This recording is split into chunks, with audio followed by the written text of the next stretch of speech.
जय गुरुदेव।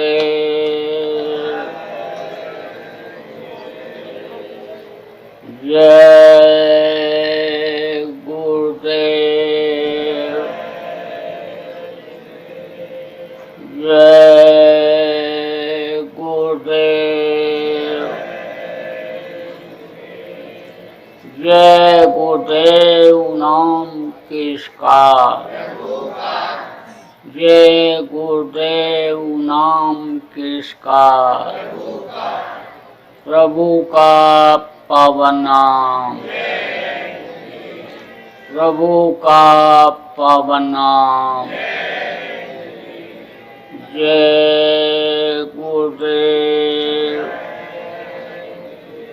50-50, 60 साल के मुकदमे चल रहे हैं, तो मुकदमे से कहीं कुछ होने वाला होता नहीं है। छोटे बन जाओ तो कोई मुकदमेबाजी नहीं, कोई कोर्ट कचहरी नहीं, कोई थाना पुलिस नहीं, कुछ नहीं। तो ये क्या है? यह है लोक बनाने का तरीका।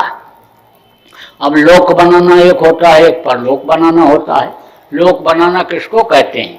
कहते हो ना, अच्छा खाते हैं, अच्छा कपड़ा पहनते हैं, अच्छे कोठी में मकान में रहते हैं, अच्छे गाड़ी घोड़ा पर चलते हैं, बड़ा सम्मान, बड़ी इज्जत, ऊंची कुर्सी पर बैठते हैं, पत्नी पते बढ़ता है, पुत्र आज्ञाकारी है, इनका लोक बना हुआ है। और परलोक बनाना किसको कहते हैं? जहाँ पर आप रहते हो यह है मृत्यु लोक। इस मृत्यु लोक में जितने भी लोग आते हैं सब कुछ छोड़ करके उनको जाना पड़ता है।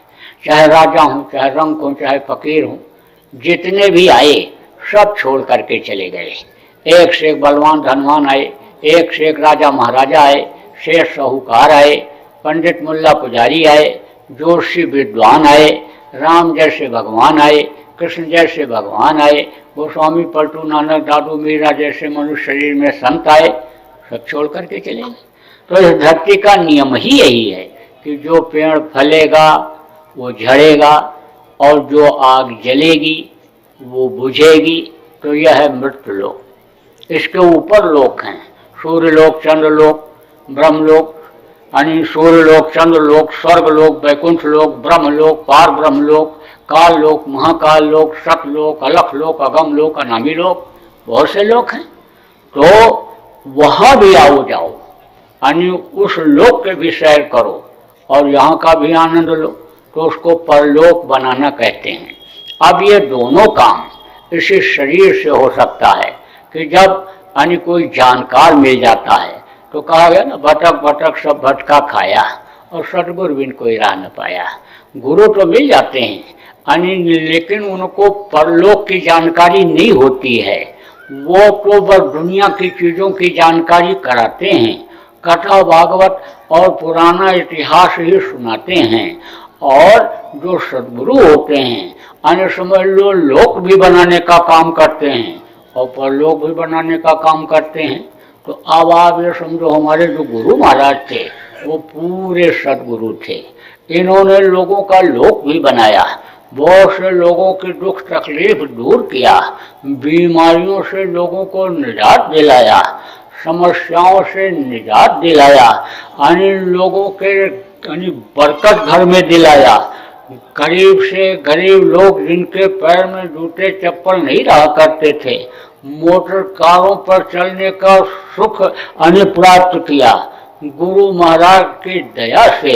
तो लोक भी बना और रास्ता परलोक का जब बताया तो रास्ते पर जब चले तो परलोक का भी यानी समझ लो कि उनको आनंद मिला। और जब समय पूरा हो गया तो जहाँ से ये जीवात्मा आई है यानी वो वहाँ पर पहुँच गई और फिर जन्म मरण से लोगों को छुटकारा हो गया। जन्मने की पीड़ा और मरने के डर से यानी उनको छुटकारा मिल गया। अब वो फिर नीचे इधर दुख के संसार में आने वाले नहीं हैं। तो वही रास्ता आज आपको भी बताया जाएगा गुरु महाराज के आदेश से, क्योंकि जाने से पहले ही वो मेरे लिए कह गए थे और जाने के बाद भी जब हुक्म दिया कि इनको दे दो, अगर ये भजन करने लगेंगे और इनका शरीर भी छूट गया तो इनको मनुष्य शरीर मिल जाएगा, क्योंकि मनुष्य शरीर का पाना ही मुश्किल है। यानी समझ लो कोटि जन्म जब भटका खाया और तब यह नर्तन दुर्लभ पाया, तब यह मनुष्य शरीर मिलता है। करोड़ों जन्मों तक भटकने के बाद, 84 में चक्कर काटने के बाद तब यह मनुष्य शरीर मिलता है। और मनुष्य शरीर भी अगर मिल गया और रास्ता बताने वाला नहीं मिला तो फिर फंस जाते हैं। तो ये देव दुर्लभ शरीर बताया गया। देवताओं के 17 तत्वों के लिंग शरीर में ऐसा रास्ता नहीं है कि जिससे ऊपर के लोकों में वे जा सकें, लेकिन हमारे आपके शरीर के अंदर है। आप इसी शरीर में यानी देवी देवताओं का दर्शन कर सकते हो, लिंग शरीर में जा सकते हो, उसके ऊपर में जो अन्य सूक्ष्म शरीर उसमें भी जा सकते, कारण शरीर में भी जा सकते हो, और वहीं से सूरज की डोर को पकड़ करके, शब्द की डोर को पकड़ करके और अपने घर अपने मालिक के पास पहुंच सकते हो। वो रास्ता आपके शरीर के अंदर ही है। तो गुरु महाराज ने कहा कि इनको रास्ता बताओ, तो रास्ता बताना शुरू कर दिया। अब ये वो रास्ता है, यानी ये वो दिव्य दृष्टि आत्म चक्षुषु खोलने का यानी रास्ता तरीका है कि जो यानी समझ लो कि नारद के पास था, जो यानी समझ लो जितने भी मनुष्य शरीर में आए उनके सबके पास था, जो यानी दिव्य दृष्टि यानी कृष्ण ने अर्जुन की खोली और महाभारत को पहले ही दिखा दिया था, यानी वही दिव्य दृष्टि खोलने का तरीका आपको बताऊंगा। जब महाभारत शुरू होने को हुआ तो यानी कृष्ण ने कहा उठाओ गांजू और चलो मैदान में। बोले हम नहीं जाएंगे, वहाँ सब मेरे काका चाचा नाना मामा खड़े हैं, इनको मार करके मैं नर्क नहीं जाना चाहता हूँ। अरे बोले अर्जुन, इतना दिन हो गया तुमको मेरे साथ रहते हुए और तुम हमको पहचान नहीं पाए। तो अब आप ये समझो महापुरुषों को जल्दी लोगों ने पहचाना नहीं, क्योंकि मनुष्य शरीर में ही आए वो। इसी तरह से हड्डी मांस जैसे हमारा आपका, ऐसे ही शरीर में जितने भी संत आए, फकीर आए, औलिया आए, अवतारिक शक्तियाँ आई, ऐसे ही शरीर में वो लोग भी आए थे। जैसे टट्टी पेशाब करते हो, जैसे आप खाना पीना आप करते हो, सोते हो, ऐसे महापुरुष भी सोते हैं। ऐसे ही बातों को बोलते जैसे आप बोलते हो। अब इस तरह से साधारण रूप में उनको जल्दी लोग पहचान नहीं पाते हैं। जब वो पहचानने का रास्ता बता देते हैं, उस तरह से जब पहचानते हैं तब तो पहचान में आ जाते हैं। अंतर में जब पहचान हो जाती है तब तो पूरा समझ जाते हैं कि ये महापुरुष हैं, और बाहर से ऐसे जल्दी पहचान नहीं होती। तो जब कहा कि तुम हमको पहचाने नहीं, अच्छा बैठो मैं पहचान कराता हूँ, तो अर्जुन को बैठाया और कहा आंख बंद करो, ध्यान लगाओ। ठोका यहीं पर। जब अंदर की आंख खुली, तीसरी आंख आत्मचक्षुष नेत्र जिसको कहते हैं, जब खुला तब उन्होंने देखा कि सब के सब मरे पड़े हुए, जितने योद्धा हैं सब धराशायी हैं। हमको तो खाली निमित्त बनना है।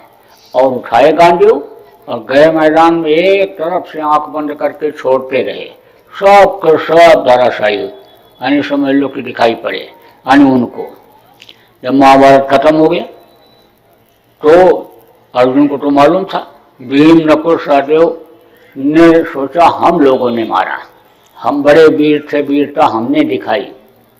तो बांस रहे थे तो कृष्ण ने कहा जो महाभारत पूरा देखा होगा वो बताएगा किसने मारा। तो महाभारत पूरा किसने देखा था? बब्रीक ने। बब्रीक कौन था? बहादुर था, वीर था। महाभारत शुरू होने को जब हुआ, कृष्ण भगवान जायजा ले रहे थे तो पीपल के पेड़ के नीचे खड़ा हुआ था। पूछा उन्होंने तू कौन है? बोला बब्रीक। यहाँ क्यों खड़ा है? लड़ाई लड़ने के लिए। तो तेरे पास कोई हथियार तो दिखाई नहीं पड़ रहा, तो तू लड़ाई कैसे लड़ेगा? तो उसके पास 3 तीर था। कहा देखो ये मेरे पास 3 तीर है, इससे मैं महाभारत लड़ूंगा। कृष्ण ने कहा 3 तीर से ही तू इतना बड़ा महाभारत लड़ेगा? बोला एक एक तीर हमारे कमाल दिखाएंगे। क्या कमाल दिखाएंगे? अरे मौके पर दिखाएंगे। तो तू अब भी कोई कमाल दिखा सकता है? बोला दिखा दूंगा। तो दिखा। तो उसने एक तीर निकाला और धनुष पर चढ़ा करके कहा देखो इसको मैं छोड़ने जा रहा हूँ, ये जाएगा पीपल के जितने भी पत्ते हैं सबको नत्थी करेगा और फिर नीचे आएगा, नीचे जितने पत्ते हैं सबको नत्थी करके और फिर मेरे पास वापस आ जाएगा। तो कृष्ण ने क्या किया कि एक पत्ता ले लिया मुट्ठी में और दूसरा पैर के नीचे दबा दिया, कहा देखें इसको कैसे नत्थी करता है। तो अब तीर जब छोड़ा तो जितने पत्ते थे सबको नत्थी कर लिया और उसके बाद नीचे सूखे गीले पत्ते जितने भी पड़े हुए थे पीपल के सबको नत्थी करके और कृष्ण के पैर की तरफ आगे बढ़ा। तब चिल्लाया पैर हटाओ नहीं तो पैर भी नत्थी हो जाएगा। फिर पैर हटाया तो उसको नत्थी किया और फिर कृष्ण के हाथ की तरफ बढ़ा। तब फिर चिल्लाया मुट्ठी खोलो नहीं तो हाथ चला जाएगा। तो मुट्ठी खोला और फिर उस पत्ते को नत्थी करके वापस आ गया। कृष्ण ने कहा भाई है बड़ा बहादुर और हथियार भी इसके बड़े चोखे हैं। तब कहा अच्छा ये बता कि तू लड़ेगा किसके तरफ से। तब बोला जो हारेगा उसी की तरफ से लड़ेंगे। कृष्ण ने कहा बड़ा मुश्किल हो जाएगा, हारेंगे तो कौरव और हम रहेंगे पांडव की तरफ, तो हम और ये दोनों आमने सामने हो जाएंगे तो लड़ाई तो बहुत लंबी हो जाएगी, महाभारत का महाभारत हो जाएगा, बहुत दिन चलेगा। हमारा तो संकल्प 18 दिन के अंदर खत्म हो जाए तब तो बहुत टाइम लग जाएगा। तो कृष्ण ने कहा अच्छा तू अपने बारे में कुछ और बता। क्या बताऊं? अरे कुछ तो बता। बोला मैं दानी हूँ। क्या चीज़ दान करते हो? अरे मेरे पास कोई चीज़ रहती है, कोई मांगता है मैं दे देता हूँ। तो मुझे भी देगा? दे दूंगा। अरे मुझे भी दान देगा? दे दूंगा। अरे मुझको भी देगा? अरे दे दूंगा बापा, मांगो तो, क्या मांग रहे हो? तो 3 बार उस समय कोई किसी से कोई चीज़ जब कहलवा लेता था तो समझ लो बिल्कुल पक्का हो जाता था, सुप्रीम कोर्ट का जजमेंट समझ लो कि हो जाता था, फिर कोई काट नहीं उसकी। और उस समय का न्याय बहुत सस्ता भी था और यह दान पुण्य और यह भी बहुत सस्ता था। यह नहीं कि एक बार स्टैंप लिख देते हैं तो फिर कहते हमारा दस्तखत ही नहीं, हमने रजिस्ट्री ही नहीं किया है, यह सब उस समय नहीं चलता था। पानी ऐसे हाथ में लेते और ऐसे दे देते थे, कहते थे ये जमीन आपकी हो गई, ये मकान आपका हो गया, यह संपत्ति आपकी हो गई। अन्य से पानी और चावल लेकर के दूसरे को दे देते, कहते ये कन्या आपकी हो गई, यह आवाज से हमारी लड़की नहीं रह गई, अब ये आपकी पुत्र वधू हो गई। इस तरह से लोगों का अन्य आसान तरीका था हर काम का। अब जितना ही अन्य समझ लो कि चमक दमक और ये सब चीजें अन्य समझ लो कि बढ़ती गई, उतनी ही समझ लो कि तकलीफें लोगों की बढ़ती चली जा रही हैं। अब आप ये समझो कि पैसा जैसे जैसे ज्यादा होता गया शरीर नंगा होता चला गया। आप समझ लो कि बस यहीं तक कपड़ा पहनना चाहे आदमी हो चाहे औरत हो, और बस वही अंडरवियर पहन करके नेकर पहन करके बस चले थे। पूछो कहाँ जा रहे हैं? हवाई अड्डे पर जा रहे हैं, हवाई जहाज से यात्रा करने के लिए। अरे तो इनके पास कपड़ा नहीं है? अरे कपड़ा नहीं है, बड़े आदमी हैं, कपड़ा इनका ऐसे ही होता है। बुढ़े ने कहा अरे लड़का फटा पैंट पहनता है, मैं क्या करूं, मैं तो पढ़ाया लिखाया, अरे तो गाय बैल बेचकर बढ़िया कपड़ा उसको पहनाया पढ़ाते लिखाते समय, अब फटा पैंट पहनता है। देखो चमक दमक बहुत हो गई, कोठियां हो गई, मकान हो गए, और समझ लो कि गाड़ियां दरवाजे पर खड़ी हो गई, ट्रैक्टर खड़ा हो गया, लेकिन पूछो कर्जा कितना है तो 2 करोड़ 4 करोड़ 6 करोड़ कर्जा लेना अपनी शान समझते हैं। पहले दूसरे के आगे हाथ फैलाना लोग पसंद नहीं करते थे, मर जाऊं मांगू नहीं कहते थे। और अब देखो चमक दमक बहुत हो गया, लेकिन जो ठोस दौलत थी घर से निकल गई। पैर में जूतियां भले औरतों के न रहती रही हूं, लेकिन 2-2 किलो चांदी, 1-1 पाव सोना गरीब से गरीब घर की औरत के शरीर पर हुआ करता था। और अब कांसा पीतल फूल का बर्तन नहीं रह गया, ये लोहे का स्टील बर्तन अगर न चलता तो कर पात्री बनना पड़ता है इसे। तो अब आप ये समझो कि उस समय पर बड़ा सस्ता नियम था, बड़ा अच्छा था। मोटा खाना, मोटा पहनना, निरोगी रहना, एक दूसरे की मदद करना। अब एक दूसरे में मदद करना पसंद करते, कहते खाने नहीं मिलेगा तो फैला ही देंगे। उस समय गांव में देखो, किसी के यहाँ कोई गमी खुशी होती थी, पड़ोस के लोग मिलकर मदद करते थे। हाथ से चक्की चला करके, आटा पीस करके पड़ोसी के यहाँ शादी ब्याह में औरतें देती थी। घी और इस तरह से जो सारी चीजें, मट्ठा, ये सब इकट्ठा करती रहती कि उसके यहाँ मेहमान आएंगे, उसको खिलाएंगे, देंगे। दरवाजे पर कोई पहुंच जाता तो कहते मेहमान नहीं, भगवान आ गए। और अब रात को कोई खास रिश्तेदार ही क्यों ना आ जाए तो औरतें बन बनाती हैं, टेंशन आ गया, टेंशन। अब फिर से बर्तन धो, बनाओ, खाओ, रात को इतने टाइम आने क्या जरूरत थी, पहले से नहीं आए।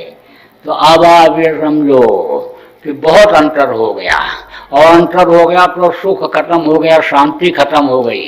दया, आशीर्वाद, दुआ जो खाने खिलाने का मिलना था, हाँ, वो नहीं मिल पा रहा है।